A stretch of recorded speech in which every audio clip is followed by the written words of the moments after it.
Yeah, the question everyone asks. It's a lot.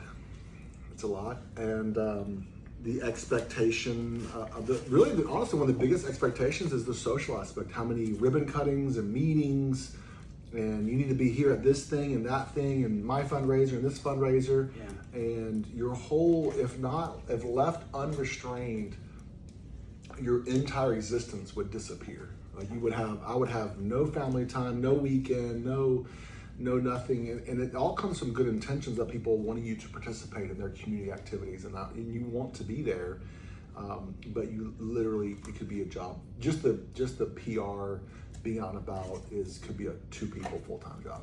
And so I'd say that's one of the harder parts, is living up to the expectation. Totally. I had very few campaign promises. One of mine was gathering feedback, and I actually said I wanted to have, if you notice, there's signs on the front door of City Hall, and on everyone's email account, there's a link to a feedback form that asks for feedback. How are we doing? How was your experience? We want to know. Because if it's kind of like if you're going to a restaurant and having a bad experience and keeping that, then the restaurant doesn't improve. Like, feedback helps you improve an organization. So feedback on pizza recipes. This is good pizza. But it's also weird too, as mayor. I've enjoyed it. And it's been really hard and really not fun. It's also weird to have your identity be moved into something that's like a title, where it's like, oh, the mayor's here. It's like, well, I'm Allan. You know, it's a weird shared identity, because I'm not just the mayor. You know, I have hobbies and I have family, and I had an infection in my blood for the first month of it being elected, and almost 103 fever on the dais. And I was like, I don't feel good. I'm so just sweating. And I found out I had an infection in my blood. I was exhausted all the time. But we do. And I don't even like to call it politician. Local government is super, super, super important. It affects you more than anything else does, any state and federal government. But it's really customer service. You think of a politician.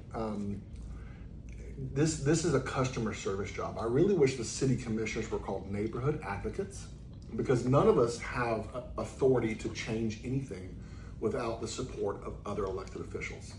So you can only, in a campaign, mayor dies eating pizza while on the camera, choking it up. You can only advocate for things, and you can't promise anything. You can say, I'll advocate for lower taxes. I'm going to advocate for these things, but you can't say, I'm going to do this, because you really can't. You can't promise performance of the organization. You can only promise how you'll push and motivate. And so, I wish commissioners were called neighborhood advocates, and really the mayor, because it's a weak mayor system, meaning they have no executive authority, really should be called a city advocate, because you advocate for the city as a whole. But neighborhood advocate sounds a lot less like a politician than city commissioner. City commissioner sounds big and fancy and important, but someone that you call when you have an issue sounds like a neighborhood advocate, not a city commissioner. So it's really customer service. So it's selfish in that your goal in general in life, in leadership, whatever it is, should be hear my message and please do what I'm asking. But if your goal is to make yourself be an authority, then you use terms that don't really do that thing, right? So really, you should be putting yourself in a situation using the labels where people will hear you versus what makes you feel good. Leadership is not an opportunity to say everything that you want to say. It's actually a path and a process of getting people to believe in what you believe in and push forward in the same direction. Well, I think it's easy to assume people think there's this hierarchy of people who feel like they're special and they don't talk to people who aren't in some sort of class. And that's not the reality. Talk to people all day long, My job is to talk to people and hear what they have to say. That's what customer service is, right?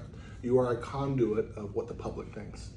Hired by the public, and you're a conduit of communication. So, and that's why I think politics in general sounds really big and fancy, at least at this level, and it shouldn't be.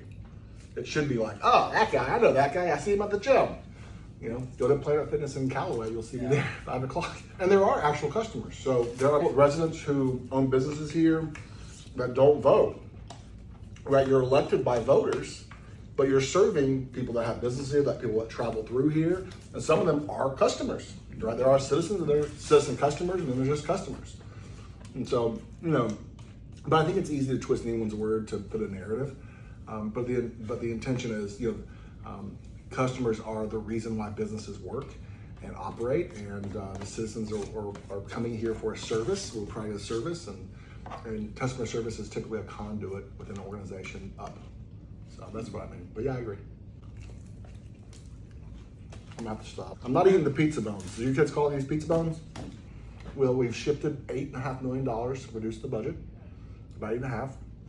We have, to help, one of my campaign promises was communication, better communication. So we used to have one person in our communication department. Now we're getting 3. We have 2 right now, we're adding a 3rd. And that'll help. It's hard to say, we're gonna be transparent when you only have one person in the whole thing communicating. It's too much work. It's an organization that spends $140 million a year and has one person communicating everything that's going on. You need like 3 or 4. And so beefing up comms, to help people understand what's going on. If there's no transparency and communication, there's no trust. Stuff like that. Town hall meetings. Once a month we have open meetings downstairs. They're super chill. We're eating donuts and just talking like this, which never happens in real commission meetings. It's like this real stuffy format. Okay. So we're making it more like people interacting, not like weird politicians. So that's important. Lots of little stuff. Campaigns reward you for making big promises, like I'm gonna give this a NFL stadium, but really the foundation of any organization or relationship is built on lots of little things. And so that's, overall stuff we've been working on. No, they're very cool. I love them. I leave energized because it's like we're real people just talking to each other versus and what I love is, so they're standing up and we're sitting. So it puts the citizen up higher than us. And actually, the same people that come to both those meetings will actually speak, their tone's different in these meetings because they're feeling like we're less powerful because we're all people.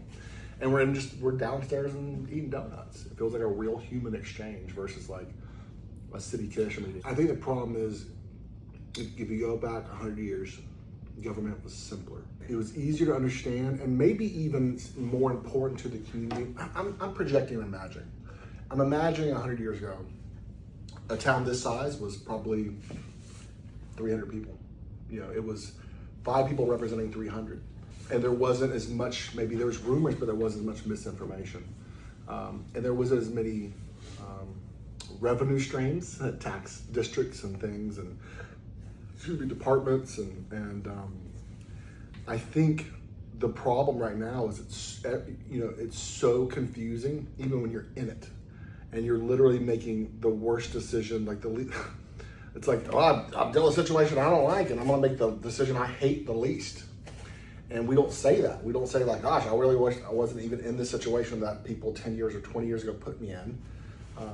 And so as far as accountability, there's most people, from my experience, are not paying attention enough to know the full 20-year backstory of why we're here and how this is messed up and all this. It takes, even being an elected official, the time requirement it's like studying for a midterm every week because you're handed something a week before a meeting and it's like, vote on this. You're like, oh, that's the first time I've seen this. Now I gotta go figure out if I like this and what does this term mean, and I don't even know. And so even, I think accountability. So I had someone to explain to me about term limits, and I thought term limits were great, right? Makes sense. Like you don't want something, but what happens in government where, especially our form of local government, we're a weak mayor, so all the commissioners and mayor are the same voting power. The staff is who runs the city, right? So if you have term limits, you have this perpetual fluidity of a voting member. The staff remains, so the staff gains power and strength and authority and how things work. And so accountability elected officials, I'm only in this building 5 hours a week, right? So I'm trying to understand their full-time jobs and how they're making decisions that happen months in advance. So it's very hard for Allan to be in control because I don't. I'm one of five. And so again, I can say I'm going to advocate for things. So you can say like, hey, did you advocate for these things in this moment? But beyond that, you're literally steering and suggesting. And again, you can get outvoted. You could say, I'm going to lower taxes. And then 3 people vote to raise taxes. And you're like, well, I didn't vote to raise taxes. This is not the way to get personal gain. It's so much easier just to go start a business. The idea that that the easiest road to nefariously financially helping yourself is to be elected, spend all this time doing it. So from someone who starts businesses, it's way easier to make money starting businesses than doing it this way. And then risking your reputation and jail and all the things. It's easier just starting a business if you're looking to make money. I'd say the thing about I used to think that good ideas win. It's not. Good ideas you need to have good ideas, especially in a business, in business and government. The best idea isn't always successful. There's been people who've launched great ideas in software and any business that have failed. The characteristics in government that make you get things done is someone who can explain them to staff and the public. Like, hey, here's what I believe, here's what we believe. Then relentlessly follows up with staff because again, in this form of government, you have no executive power. I cannot walk in there and say, no, everybody, we're doing this. Yeah. I got to get 2 other people to say, yeah. So you need to be great communicator, highly persuasive, good at debating someone who has a opposing opinion, to share your opinion, and then just being able to follow up until they get it done. Because they've got, just like any business, they have 5,000 things they're working on. How do you make your thing that you want to see bubble up or thing that they're working on? And so how do you do that kindly without pissing everybody off? So this is much more of a sales job. It's a really interesting form of leadership that I haven't experienced before, because typically in your own business, you just say, you know what? We're not calling ourselves Slice House anymore. We're called Pizza House. And you can just make the change. You don't have to go explain it to staff, explain it to the public. And this job is about explaining things constantly and having to figure them out. And oftentimes you're figuring things out as you're explaining it. You're like, oh, actually I should say it based on what people's responses are.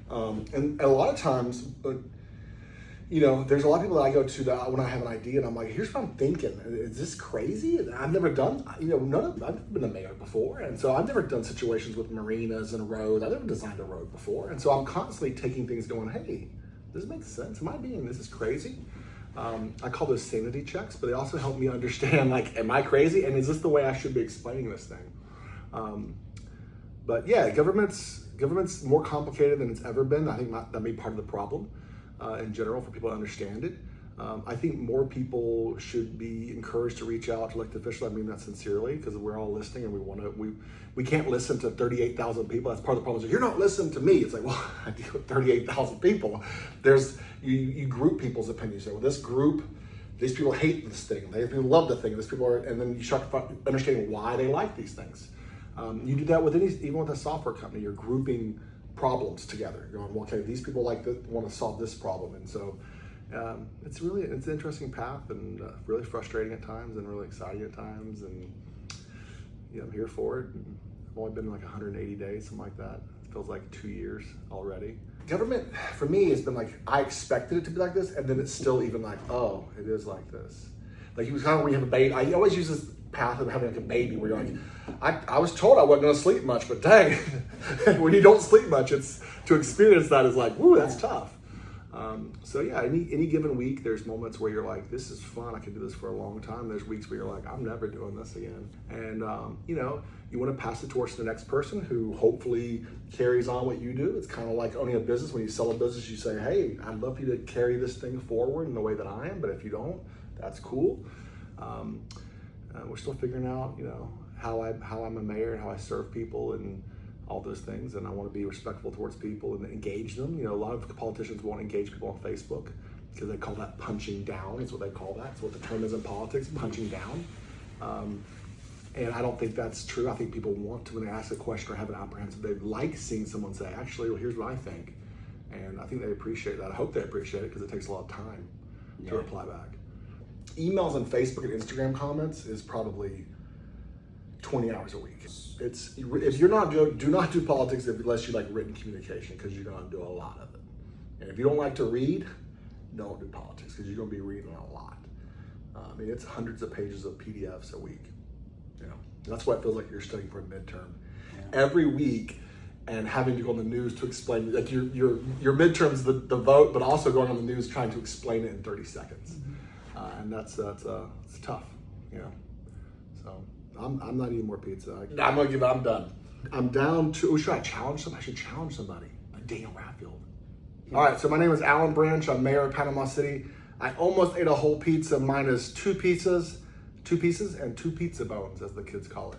But I challenged Daniel Radfield to eat a whole pizza in under 30 minutes.